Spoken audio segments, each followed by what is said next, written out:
você fez uma lembrança já de como começou isso na história, né? Faz muito tempo, o Daniel já está preso há mais de 300 dias, você falou, né? É mais ou menos Quase isso. 400 dias já, Há quase 400 dias. 398 dias, hein? 399 dias, isso.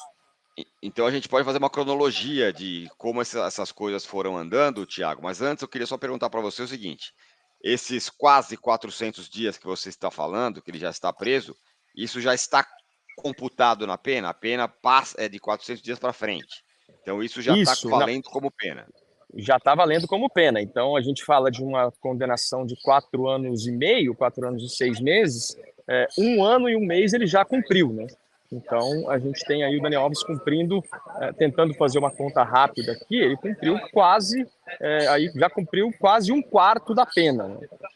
Aqui na Espanha existe, o que a gente comentava antes, um terceiro grau, que ele é dado em alguns casos, não em todos os casos, mas que ele é dado depois do cumprimento de um terço da pena, caso o condenado preencha alguns requisitos, né? Um terço da pena para o Daniel Alves, fazendo uma conta rápida, seria mais ou menos o final desse ano.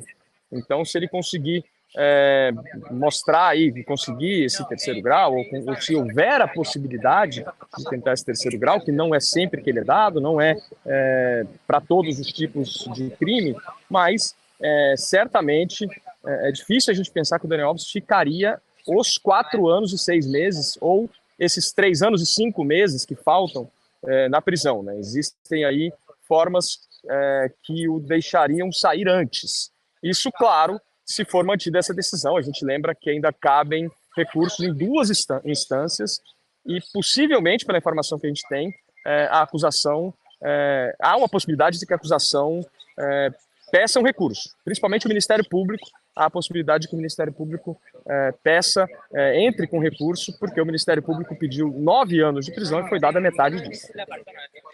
Já tem os prazos para os próximos passos aí, seja da acusação recorrendo, seja da defesa? Qual é o rito a partir de agora? Olha, Tironi, o que a gente ouvia antes de que a sentença saísse hoje é que todo esse processo do recurso e do novo julgamento no Salão de Apelações aqui da audiência de Barcelona demoraria em torno de 4 meses, entre 4 e 6 meses. Depois disso, teria ainda o Supremo Tribunal Espanhol, né, o Tribunal Supremo, que seria aí mais para o fim do ano. Então, a gente está agora em fevereiro, é bem possível que a gente continue falando desse caso e que essa cobertura continue pelo menos até o fim desse ano, com essas duas novas instâncias. Os prazos concretos para apelação, tanto para o recurso da defesa quanto da acusação, a gente ainda não sabe, devem ser divulgados, inclusive, agora, nas próximas horas, quando os advogados receberem a documentação oficial, mas é possível que já nas próximas semanas sejam apresentados aí possíveis recursos, tanto da acusação quanto da defesa. A gente repete que é uma sentença que, tecnicamente, ela parece muito favorável à defesa do Daniel Alves, porque ele poderia, com alguns requisitos da lei, ser liberado talvez no ano que vem, talvez no final desse ano, para um regime semiaberto, mas também é uma sentença que ela, tentando avaliar num primeiro momento, ela não é boa para ninguém, né? O Daniel Alves queria absolvição, não foi absolvido, a defesa do Daniel Alves, e a acusação queria uma pena de mais de 9 anos, de 12 anos, no caso da acusação particular, e foram 4 anos e 6 meses. Então é o tipo de resultado que ficou no meio da balança ali, né? Não é nem o que a acusação pedia, nem o que a defesa pedia. De qualquer forma, o senso comum, que, como você diz, né? Ele diz que ele está mais favorável à defesa, ao Daniel Alves, do que exatamente pela acusação diante do período, né? 4 anos e 6 meses, sendo que ele já cumpriu mais de um ano. A galera já está mandando mensagem aqui no nosso chat no YouTube, ô Thiago, e o Rod Camargo fala o seguinte: era para ser um caso exemplar, um grande exemplo, e completa que dinheiro resolve metade dos problemas. Claro, teve a questão da indenização, né, que foi paga com a ajuda do Neymar, e que isso teria atenuado de fato a pena.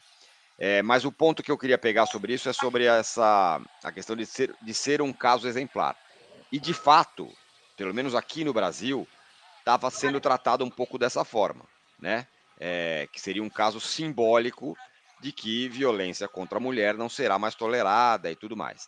Diante dessa sentença em primeira instância, saída agora, você entende que não que ficou barato, não é isso, porque a justiça é a justiça, mas que não foi tão exemplar assim, vamos dizer?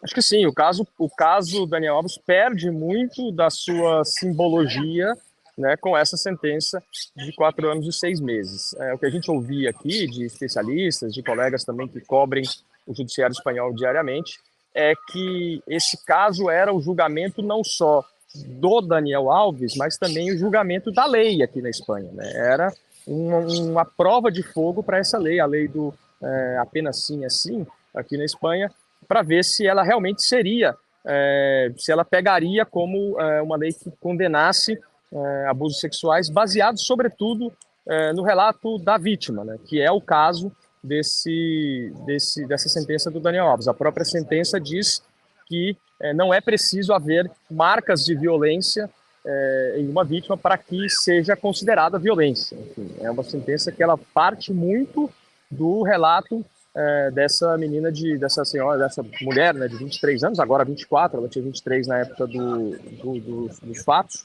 mas ele tinha uma simbologia muito grande porque era o julgamento dessa lei, esperava-se uma sentença firme, uma sentença exemplar, e a gente ainda vai ver isso, claro, nos próximos dias, mas essa sentença, como a gente falava, de 4 anos e 6 meses, ela permitiria ao Daniel Alves estar no regime semiaberto, muito possivelmente no ano que vem, em uma hipótese aí média, nem muito boa nem muito ruim. Então, realmente não é uma sentença que seja exemplar ou que seja histórica, né? Ela se parece até em certo ponto, e aqui eu vou lembrar de outro caso, tem um ex-jogador do Celta, o Santi Mina, que ele foi condenado também, mas ele foi condenado por uma pena tão pequena que ele não precisou nem ir para nem ficar preso, né? Ele foi condenado com a pena em suspenso já. O caso do Daniel Alves não é esse, mas ele não é o exemplo que se imaginava que poderia ser. Ele talvez seja um exemplo, e é um exemplo contra a impunidade, porque ele está preso há 1 ano e 1 mês, mas ele não é realmente o exemplo que se buscava, pelo menos alguns setores da sociedade espanhola, né, buscavam de uma pena muito forte ou muito pesada para um caso de agressão sexual. Olha, essa cobertura que o Thiago Arantes agora está falando sobre o caso do Daniel Alves, ela começou aqui no UOL, claro, desde quando o caso aconteceu. Ela teve participação muito importante, claro, do Thiago Arantes, que está agora, nesse momento, na frente do tribunal em Barcelona, mas também da Thalita Vespa, que fez a cobertura aqui do Brasil, e foi a Thalita que fez a entrevista com a advogada da vítima, na ocasião, foi uma reportagem bem interessante, e também o Pedro Lopes participando dessa cobertura aqui. Eu estou falando isso, Thiago, porque eu queria saber, você tem informação se a vítima esteve no tribunal? Na Espanha, a vítima deve estar durante a sentença? Como funciona isso? Não, ela não estava. Inclusive, a própria advogada, né, da vítima não veio ao tribunal, ela mandou um procurador, porque hoje a informação que a gente tinha é que desde as primeiras horas da manhã, a advogada e a vítima estavam reunidas num lugar aqui em Barcelona, no escritório da advogada, para que a vítima soubesse em primeira mão da sua advogada qual era a sentença, para que ela não ficasse sabendo pelos meios de comunicação ou pelas redes sociais. Enfim, foi montado um dispositivo para dar ali algum tipo de suporte para ela, para que ela não estivesse sozinha primeiro e que não soubesse pela mídia ou pelas redes sociais. Então ela não veio aqui, até porque, Tirone, todo aquele dispositivo de segurança que foi feito, né, de um biombo, de voz distorcida, tudo aquilo que foi feito pro julgamento, né, para preservar a identidade da então denunciante, tudo aquilo não é aplicável a esse trâmite de hoje. Então, se ela viesse aqui, ela teria que entrar pela porta principal, teria que aparecer, né, junto com o advogado, e seria possivelmente identificada, filmada, fotografada. A gente vê muita imprensa aqui, imprensa esportiva, muita imprensa de tribunais, judiciário, mas também muita imprensa de celebridades e de show business, para dizer de alguma maneira menos agressiva, cobrindo aqui o caso. Então tem paparazzis aqui, tem muita gente que daria ou que venderia por um bom dinheiro fotos e imagens da vítima desse caso do Daniel Alves. Até porque, né, Thiago, a vítima, ela, desde o caso, ela quase ficou reclusa, né? Ela não deu entrevista, não falou com ninguém, tentou fazer com que sua identidade não fosse revelada. Todo esse processo também teve esse lado, né? Não teve, da parte da vítima, nenhuma espetacularização durante todo esse processo, né? Isso foi uma coisa bem marcante nesse julgamento, porque é senso comum dizer, a pessoa quer ganhar dinheiro, a pessoa não sei o que e tal. E nesse caso foi exatamente o oposto disso, né? A pessoa simplesmente se ficou reclusa, né? A vítima. Exatamente, ela ficou totalmente reclusa, não deu nenhuma entrevista, não por falta de tentativas, o que a gente sabe é que ela recebeu propostas, inclusive propostas financeiras altas para dar entrevista, para aparecer, e ela sempre negou. Os 150 mil que o Daniel Alves paga a título de indenização, esses 150 mil pagos com dinheiro emprestado pela família do Neymar, eles são uma obrigação do Daniel Alves diante da justiça. Foi a justiça que definiu esse pagamento. Em nenhum momento a vítima ou a sua advogada ou o Ministério Público pediram uma indenização para ela. Então, assim, em nenhum momento se falou em dinheiro, inclusive foram feitas algumas tentativas de pacto entre advogados, mais de uma, não sei, pelo menos de 3, que foram feitas de oferecer-se alguma indenização maior em troca de uma pena menor, e tanto a vítima como a sua advogada em nenhum momento quiseram fazer um pacto para redução da pena e para que essa indenização fosse maior. Um outro ponto também, Tironi, e a gente vai falar disso mais vezes, eu imagino, durante esse ano, é que as imagens foram divulgadas, imagens, vídeos, fotos da vítima no final do ano passado, pela mãe do Daniel Alves, entre outras pessoas, nas redes sociais. Todas essas pessoas que divulgaram imagens da vítima estão sendo já catalogadas, digamos assim, e serão processadas também na justiça espanhola nos próximos meses, porque existe uma lei muito forte de proteção à vítima por aqui. Então, a gente pode esperar um outro processo um pouco anexo a esse caso, né, um processo paralelo a esse caso, que envolve mãe do Daniel Alves, que envolve pessoas próximas a ele, que divulgaram imagens da vítima no final do ano passado. Um outro processo, então, não esse do Daniel Alves, que foi encerrado hoje em primeira instância. O Daniel Alves foi condenado a 4 anos e 6 meses pela agressão sexual que a gente está conversando aqui. Você falou que tem bastante gente aí, né? Imprensa que cobre casos de tribunal, imprensa esportiva, imprensa em geral, fofoca e tudo mais.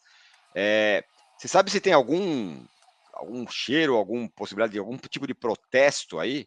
Porque no final das contas esse caso foi um caso muito emblemático. Você sabe se tem alguma sinalização nesse sentido? A gente esperava, Tironi, algum ambiente aqui, como a gente fala, algum clima, né, de protesto, seja contra, seja a favor.